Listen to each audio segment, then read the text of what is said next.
Hello friends, welcome to path of study 2.0। Friends, यह video UP triple S C PET syllabus के अंतर्गत polity में दिए गए टॉपिक संसदीय प्रणाली पर आधारित है। यहाँ पे पहला पॉइंट दिया गया है, संघीय कार्यपालिका की शक्तियाँ राष्ट्रपति में निहित होती हैं।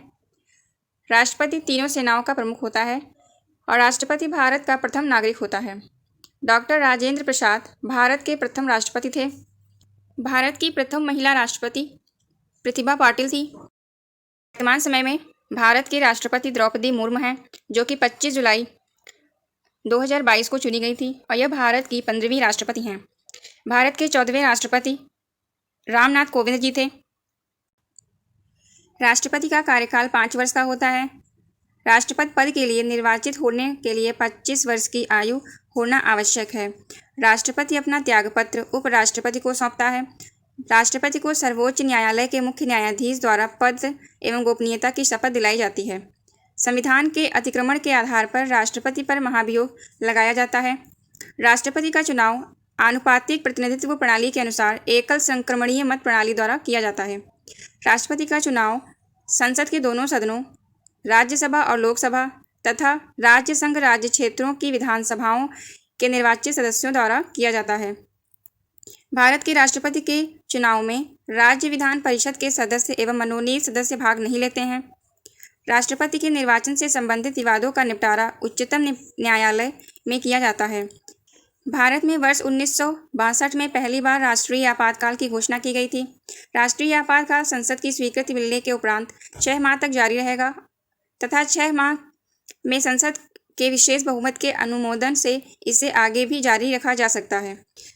वर्ष 1969 में कुछ सप्ताहों के लिए भारत के राष्ट्रपति के रूप में पूर्व मुख्य न्यायाधीश मोहम्मद हिदायतुल्ला ने पदभार ग्रहण किया था। नेक्स्ट पॉइंट है, राष्ट्रपति मंत्रिपरिषद को पुनर्विचार हेतु किसी प्रस्ताव को वापस करने में अपने स्वविवेक से आचरण करते हैं। राष्ट्रपति द्वारा आपात स्थिति की घोषणा के लिए संघीय मंत्रिमंडल का लिखित परामर्श आवश्यक होता है। किसी राज्य में आपातकाल घोषित करने का अधिकार राष्ट्रपति को होता है। नेक्स्ट पॉइंट है, वर्ष 1975 में जब आपातकाल की घोषणा की गई थी तब भारत के राष्ट्रपति फखरुद्दीन अली अहमद थे। राष्ट्रपति कानून से जुड़े किसी मामले पर भारत के सर्वोच्च न्यायालय से सलाह मांग सकता है। अनुच्छेद 143 के अनुसार विधि या तथ्य के विषय पर उच्चतम न्यायालय भारत के राष्ट्रपति को तब सलाह देता है जब विषय का संबंध व्यापक महत्व से हो। भारत के तीसरे राष्ट्रपति जाकिर हुसैन थे। कार्यकाल की दृष्टि से देखा जाए तो तीसरे राष्ट्रपति डॉक्टर एस राधाकृष्णन थे। नेक्स्ट पॉइंट है, कानून व्यवस्था भंग होने की स्थिति में भारत में आपातकाल नहीं लगाया जा सकता है। संसद के अधिवेशन को समाप्त करने से संबंधित राष्ट्रपति का अधिकार शर्त भंग करने का अधिकार कहलाता है। भारत के प्रधानमंत्री, अटॉर्नी जनरल, राज्यों के राज्यपाल तथा राज्यों के मुख्यमंत्री में से भारत के राष्ट्रपति द्वारा राज्यों के मुख्यमंत्रियों की नियुक्ति नहीं की जा सकती है। भारत के अटॉर्नी जनरल को संसद के गैर सदस्य के रूप में संसद में संबोधन का अधिकार है।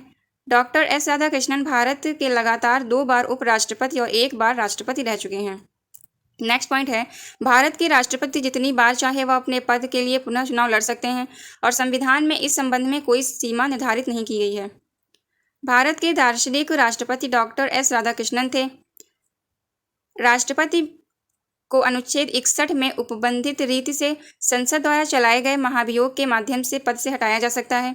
अर्थात अनुच्छेद 61 में राष्ट्रपति पर महाभियोग चलाने की प्रक्रिया के बारे में उपबंध किया गया है। भारत के राष्ट्रपति के महाभियोग प्रस्ताव पर पहल करने का अधिकार संसद के दोनों सदनों को है। राष्ट्रपति पर संसद के किसी भी सदन द्वारा महाभियोग का आरोप लगाया जा सकता है। राष्ट्रपति का रिक्त स्थान 6 माह में भर लिया जाना चाहिए। भारतीय गणतंत्र का प्रमुख भारत का राष्ट्रपति होता है। डॉक्टर नीलम संजीव रेड्डी भारत के निर्विरोध चुने जाने वाले राष्ट्रपति थे। नेक्स्ट पॉइंट है, वीवी गिरी के निर्वाचन के समय दोबारा मतगणना की गई थी। लोकसभा और राज्यसभा की संयुक्त बैठक राष्ट्रपति द्वारा आहूत की जाती है। अनुच्छेद 123 में राष्ट्रपति के अध्यादेश जारी करने से संबंधित शक्तियों का वर्णन किया गया है। संविधान के अनुच्छेद 352 में राष्ट्रीय आपातकाल, अनुच्छेद 356 में राज्यों के राष्ट्रपति शासन तथा अनुच्छेद 360 में वित्तीय आपातकाल का प्रावधान किया गया है। ये तीनों अनुच्छेद बहुत इंपॉर्टेंट है, इन्हें याद कर लीजिए। नेक्स्ट पॉइंट है, राष्ट्रपति अनुच्छेद 352 के तहत युद्ध, बाह्य आक्रमण या सशस्त्र विद्रोह के समय मंत्रिमंडल के परामर्श पर राष्ट्रीय आपातकाल घोषित करते हैं। राष्ट्रपति अनुच्छेद 356 के तहत राज्यों में संवैधानिक तंत्र विफल होने पर राष्ट्रपति शासन लागू करते हैं। राष्ट्रपति अनुच्छेद 360 के तहत वित्तीय अस्थिरता के समय मंत्रिमंडल के परामर्श पर वित्तीय आपातकाल की घोषणा की जाती है। भारत में वित्तीय आपातकाल कभी लागू नहीं हुआ है। उपराष्ट्रपति का निर्वाचन संसद के दोनों सदनों के सदस्यों द्वारा किया जाता है। उपराष्ट्रपति राज्यसभा का पदेन सभापति होता है। उपराष्ट्रपति के चुनाव से संबंधित विवाद का निर्णय उच्चतम न्यायालय द्वारा किया जाता है। राज्यसभा का सभापति यानी कि उपराष्ट्रपति उस सदन का सदस्य नहीं होता है। उपराष्ट्रपति अपना त्यागपत्र राष्ट्रपति को सौंपता है। उपराष्ट्रपति का कार्यकाल 5 वर्ष का होता है। भारतीय संसद के 3 अंग राष्ट्रपति, राज्यसभा तथा लोकसभा हैं। राज्यसभा को उच्च सदन कहा जाता है। राज्यसभा को बुजुर्गों की सभा, हाउस ऑफ एल्डर्स भी कहा जाता है। लोकसभा को निम्न सदन कहा जाता है। राज्यसभा एक स्थायी सदन है, इसे भंग नहीं किया जा सकता। राज्यसभा के 1/3 सदस्य प्रत्येक 2 वर्ष बाद अपना कार्यकाल पूरा करके सेवानिवृत्त हो जाते हैं। राज्यसभा के सदस्यों का कार्यकाल 6 वर्ष का होता है। नेक्स्ट पॉइंट है, राज्यसभा के 12 सदस्य राष्ट्रपति द्वारा मनोनीत किए जाते हैं। राज्यसभा के सदस्यों के लिए न्यूनतम आयु 30 वर्ष तथा लोकसभा के सदस्यों के लिए न्यूनतम आयु 25 वर्ष निर्धारित की गई है। याद रखिएगा, राज्यसभा के सदस्यों के लिए 30 वर्ष और लोकसभा के सदस्यों के लिए 25 वर्ष न्यूनतम आयु है। सामान्यतः लोकसभा के सदस्यों का कार्यकाल 5 वर्ष का होता है। राज्यसभा के सदस्यों का निर्वाचन विधानसभा के निर्वाचित सदस्यों के द्वारा आनुपातिक प्रतिनिधित्व पद्धति के अनुसार एकल संक्रमणीय मत द्वारा किया जाता है। राज्यसभा के उपसभापति का निर्धारण राज्यसभा के सदस्यों द्वारा किया जाता है। साहित्य, विज्ञान, कला, समाज सेवा के क्षेत्र में विशेष ज्ञान रखने वाले व्यक्तियों को या फिर व्यावहारिक अनुभव रखने वाले व्यक्तियों को राष्ट्रपति द्वारा राज्यसभा के लिए मनोनीत किया जा सकता है। भारतीय संघीय कार्यपालिका में राष्ट्रपति एवं मंत्रिपरिषद होती है। जवाहरलाल नेहरू के बाद लाल बहादुर शास्त्री भारत के प्रधानमंत्री बने। भारतीय संसद भारत के राष्ट्रपति द्वारा संसद के दोनों सदनों को एक साथ संबोधित किए जाने के बाद धन्यवाद प्रकट करते हैं। लोकसभा के सदस्यों का निर्वाचन प्रत्यक्ष रूप से जनता द्वारा किया जाता है। नेक्स्ट पॉइंट है, लोकसभा को जनता के सदन के नाम से भी जाना जाता है। ऐसे व्यक्ति को जो संसद का सदस्य नहीं है मंत्री पद पर नियुक्त किया जा सकता है, परंतु उस व्यक्ति को 6 महीने के अंदर संसद का सदस्य बनना होता है। भारत के भूतपूर्व प्रधानमंत्री श्रीमती इंदिरा गांधी मोतीलाल नेहरू की पोती थीं। भारत में 25 अक्टूबर 1951 से 21 फरवरी 1952 के बीच प्रथम आम चुनाव हुए थे। भारतीय राजनीतिक व्यवस्था में कार्यपालिका विधायिका के प्रति उत्तरदायी होती है।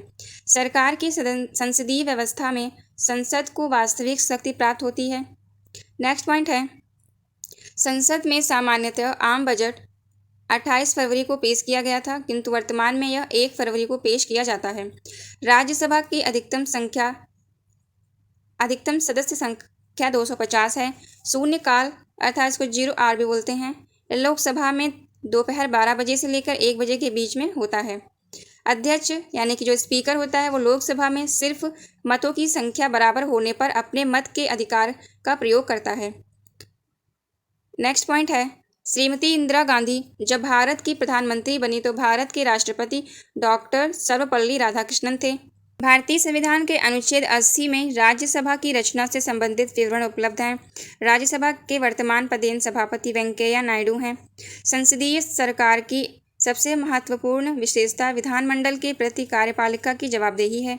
भारत में मंत्रिपरिषद तब तक अस्तित्व में रहती है जब तक उसके पास लोकसभा के सदस्यों के बहुमत का समर्थन हो। यदि लोकसभा का अध्यक्ष अपने कार्यकाल से पहले अपना पद त्यागना चाहता है तो वह अपना त्यागपत्र लोकसभा के उपाध्यक्ष को भेजता है। लोकसभा के स्पीकर को लोकसभा के तत्कालीन समस्त सदस्यों के बहुमत से पारित प्रस्ताव द्वारा पद से हटाया जा सकता है। लोकसभा को भंग करने का अधिकार राष्ट्रपति को है। भारतीय संविधान के अनुच्छेद 249 के द्वारा राज्य सूची में राष्ट्रीय महत्व के विषयों के संबंध में विधि निर्माण की शक्ति संसद को प्राप्त है। नेक्स्ट पॉइंट है, लोक लेखा समिति का अध्यक्ष लोकसभा अध्यक्ष द्वारा मनोनीत किया जाता है। भारत के प्रधानमंत्री को संसद सदस्य होना जरूरी नहीं है, परंतु 6 माह के भीतर उन्हें संसद सदस्य बनना होता है।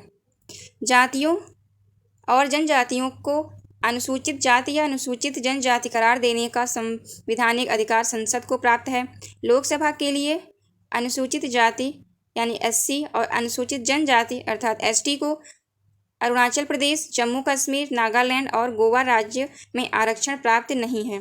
भारत में आम बजट सामान्यतः वित्त मंत्री द्वारा प्रस्तुत किया जाता है। संसद में रेलवे बजट वर्ष 2016-17 तक प्रतिवर्ष अलग से प्रस्तुत किया जाता था, परंतु वर्ष 2017-18 से आम बजट तथा रेल बजट दोनों एक साथ प्रस्तुत किए जाने लगे।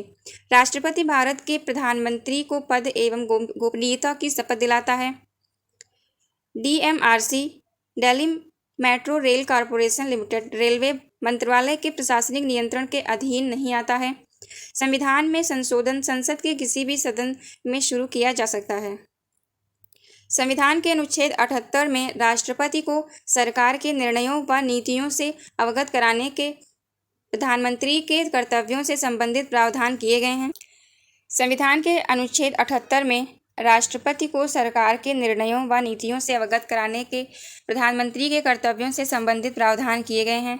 लोकसभा में विपक्ष के नेता को मान्यता लोकसभा अध्यक्ष प्रदान करता है। लोकसभा का कार्यकाल एक बार में 6 वर्ष के लिए बढ़ाया जा सकता है। नेक्स्ट पॉइंट है, औषध निर्माण विभाग रसायन एवं उर्वरक मंत्रालय के अधीन है।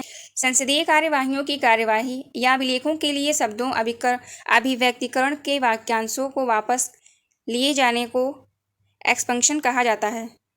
लोकसभा की बैठक का अंत सत्रावसान से किया जाता है। बजट अधिवेशन, शीतकालीन अधिवेशन और मानसून अधिवेशन लोकसभा के सत्र होते हैं। धन विधेयक को केवल लोकसभा में पेश किया जा सकता है।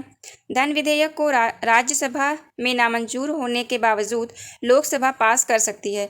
अगर धन विधेयक राज्यसभा से 14 दिन के भीतर वापस नहीं किया जाता है तो यह विधेयक दोनों सदनों से पारित मान लिया जाता है। धन विधेयक के संदर्भ में राष्ट्रपति की पूर्वानुमति आवश्यक होती है। मंत्रिपरिषद के अंतर्गत मंत्रिमंडल सदस्य, राज्य मंत्री और विभाग रहित मंत्री आते हैं। नेक्स्ट पॉइंट है, राष्ट्रपति संसद द्वारा पारित विधेयक को अपने पास विचारार्थ अनिश्चित समय के लिए रख सकते हैं। केंद्र सरकार का बजट लोकसभा में प्रस्तुत किया जाता है। केंद्र सरकार का बजट लोकसभा में प्रस्तुत किया जाता है। सदन के किसी भी सदस्य को बात करने से रोककर किसी अन्य सदस्य को बोलने का अधिकार देने की शक्ति अध्यक्ष को है। इस परिघटना को शिष्टाचार कहते हैं। लोकसभा, राज्यसभा तथा राज्य विधानसभा में से राज्यसभा को भंग किया जा सकता है, किंतु जो विधान परिषद होती है उसे भंग नहीं किया जा सकता, बल्कि उसे पूर्णतः समाप्त किया जा सकता है। राज्यसभा के पहले सभापति डॉक्टर एस राधाकृष्णन थे। संसद द्वारा पारित कोई विधेयक जब राष्ट्रपति के पास उनकी सम्मति के लिए भेजा जाता है तो वे इसमें सुधार नहीं कर सकते हैं। भारतीय प्रधानमंत्री चौधरी चरण सिंह ने लोकसभा में अविश्वास मत का सामना करने से पहले पद त्याग दिया था। भारत के संविधान में संसद द्वारा संशोधन किए जा सकते हैं। लोकसभा की प्रत्येक बैठक के प्रथम घंटा को प्रश्नकाल कहा जाता है। फ्रेंड्स, नेक्स्ट वीडियो संघीय प्रणाली एवं संघ एवं केंद्र शासित प्रदेश केंद्र राष्ट्र संबंध पर आधारित होगी। यह वीडियो पसंद आई हो तो लाइक करिएगा। आई होप यह वीडियो आपके एग्जाम के लिए हेल्पफुल रहेगी। Thanks for watching. जय हिंद।